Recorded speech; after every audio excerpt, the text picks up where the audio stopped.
দিন 10 রাত আমরা কি কি আমল করব সংক্ষিপ্ত এবং ব্যাখ্যা সহ সব লিখছেন। আমি শুধু সংক্ষেপে কি কি আমল আমাদের উচিত করা এটা এখানে উল্লেখ করছি। 1 নাম্বার হলো বিশেষভাবে কুরবানি দাতা এবং অন্যদেরও এই 10 দিন নিজের নখ চুল না কাটা। এটা একটা আমল, এটা একটা ফজিলতপূর্ণ আমল। অর্থাৎ জিলকদ মাসের শেষেই জিলহজের চাঁদ উঠবার আগেই নখ এবং চুল কেটে ফেলা, আর এই 10 দিন কোরবানি হওয়ার আগ পর্যন্ত নখ চুল বিশেষভাবে যাদের কোরবানি করে, মানে যাদের উপরে কোরবানি ওয়াজিব তাদের জন্য বেশি জরুরি। আর যারা এমনিতেও কোরবানি হয় না, এমনকি বাচ্চা, তারারও এই 10 দিন নখ এবং চুল না কাটা এটা রাসূলুল্লাহ সাল্লাল্লাহু আলাইহি ওয়াসাল্লাম এবং সাহাবায়ে কেরামের আমল ছিল না কাটা। অতএব এটা একটা আমল যে এই 10 দিন নখ চুল কাটবেন। কথা বুঝছেন? হ্যাঁ, এটা একটা আছে। হযরত আব্দুল্লাহ ইবনে ওমর রাদিয়াল্লাহু তাআলা আনহুমা বিখ্যাত সাহাবী, উনি দেখছিলেন এক মহিলা তার বাচ্চার চুল কাটতেছে এই 10 দিনের ভিতরে। তো উনি পরিষ্কার বলছে, হে মা, যদি তুমি এটাকে কোরবানির দিন পর্যন্ত বিলম্বিত করতে কত না ভালো, কত না ভালো। অর্থাৎ সাহাবায়ে কেরাম বাচ্চাদের বিষয়ে এই খেয়াল রাখছে, বাচ্চাদেরকেও দিন শেখানো উচিত। সাহাবায়ে কেরাম, হাদিসে আছে সাহাবায়ে কেরাম মহিলা সাহাবীরা নিজেদের বাচ্চাদেরকেও অনুপযুক্ত বয়সেও রোজা রাখাইবার চেষ্টা করতেন। বলছে যে আমরা কাপড় দিয়া পেঁচাইয়া বাচ্চাদেরকে বিভিন্ন খেলনা বানায় দিতাম, আর যেন ঘুম পাড়ায় দিতাম অথবা খেলনা ব্যস্ত করে দিতাম, আর এরই ফাঁকে সন্ধ্যা হয়ে যেত, তো তখন তাদেরকে আমরা ইফতার করাই। 2 নাম্বার, রাত্রগুলোতে বেশি বেশি জিকির তাসবিহ পাঠ করা। 3 নাম্বার, প্রথম 9 দিন রোজা রাখা টানা, জিলহজের প্রথম দিন থেকে কোরবানির আগের দিন পর্যন্ত 9 দিন রোজা রাখার চেষ্টা করা। প্রত্যেকটা রোজাতে এক বছরের নফল রোজার সওয়াব মিলবে। 4 নাম্বার, আরাফার দিন অর্থাৎ কোরবানির আগের দিন 9 জিলহজ রোজা রাখা, এটা বিশেষ।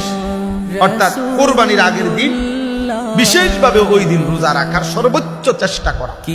নবীজি সাল্লাল্লাহু আলাইহি সাল্লাম বলেছেন, ওই দিনকার রোজায় আমি আল্লাহর কাছে আশাবাদী আইয়ুকাফিরাস সানাতাল্লাতী ক্বাবলাহু ওয়াস সানাতাল্লাতী বা'দাহু। আল্লাহ তাআলা পিছনের এবং সামনের, এই সামনে এবং পিছনের 2 বছরের গুনাহ মাফ করুন। এজন্য তোমরা রাখো রোজা। যুবক ছেলে, তোমরা রোজাই রাখো। তোমরা অনেক ছেলে পেলে মনে করো আমরা কি আমল দিয়ে আমরা কি, তোমরা আমল দিয়ে কি, তোমরা মোবাইল টিপা কেবল বেড়ি আর তামসা করো। তোমরাই তো আমল করবে। শরীরে স্বাস্থ্য সামর্থ্য যার, সেই তো কি করবে। 90 বছরের বয়স্ক মানুষটার উপরে কেমনে আমল চাপায়? আমল তো করবেই চাকরা নয়। আল্লাহ তৌফিক দান করেন। রোজায় খুব উপকার, রোজায় খুব উপকার ভাইয়া। প্রতি সোমবারে রোজা রাখো যুবক, দেখবা ইনশাআল্লাহ চরিত্র সুন্দর, লজ্জাস্থানের চাহিদা কমবে, শাহওয়াত কমবে, নারীর প্রতি সারাক্ষণ আগ্রহ কমে আসবে, চরিত্র। বৃহস্পতিবারে রোজা রাখো। আল্লাহ নবী নববী ঔষধ, এটা প্রেসক্রিপশন। আল্লাহ নবী সাল্লাল্লাহু আলাইহি ওয়াসাল্লাম বলেন, নিশ্চয়ই রোজার মধ্যে নিজের যৌন শাহওয়াত প্রবৃত্তি, যৌন চাহিদা দমনের কার্যকর প্রতিষেধক। ন্যাশনাল মাদ্রাসা একটি আন্তর্জাতিক শিক্ষা মিশন। 5 নাম্বার, তাকবীরে তাশরিক পড়া।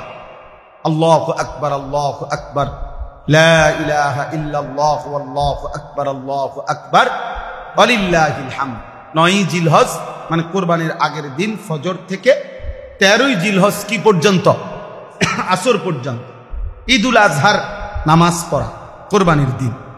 7 নাম্বার, কোরবানি করা। 8 নাম্বার, ঈদের দিন ও আইয়ামে তাশরিক মানে ঈদের পরের 3 দিন, এই 4 দিনে রোজা না রাখা। মানে ঈদের দিন, কোরবানির ঈদের দিন, আর কোন দিন, পরের 3 দিন, এই 4 দিন কি না রাখা রোজা। আল্লাহ নবী সাল্লাল্লাহু আলাইহি সাল্লাম বলছে, আইয়ামুত তাশরিক আইয়ামু আকলিন ওয়া শুরবিন ওয়া যিকরিল্লাহ। নবীজি বলছেন, এই আইয়ামে তাশরিক মূলত ওই 3 দিনকে বলে, 11, 12, 13। এই 3 দিন হলো খাদ্য পানীয় এবং আল্লাহর জিকির, আল্লাহর বন্দিগির সময়, অর্থাৎ রোজার সময়। তাহলে আল্লাহ তাআলা বান্দাকে যেমন রোজা রাখতেও বলছেন, রোজা না রাখতেও বলছেন। তাহলে আল্লাহ তাআলার হুকুমের, কুদরতের এটা একটা বৈশিষ্ট্য, আল্লাহর আদেশের, যে কখনো করতেও বলছেন, কখনো ছাড়তেও বলছেন। কাজেই এতটুকুই কথা। আজকের এই ইসলাহি মজলিসে আমরা দুইটা কথা বললাম। এক নম্বর কথা হইল, প্রিয় ভাই কিশোর নওজোয়ান, দমক দিলেও মনে রাখো, দমক মাকসাদ না, তোমারে মনে করানো মাকসাদ।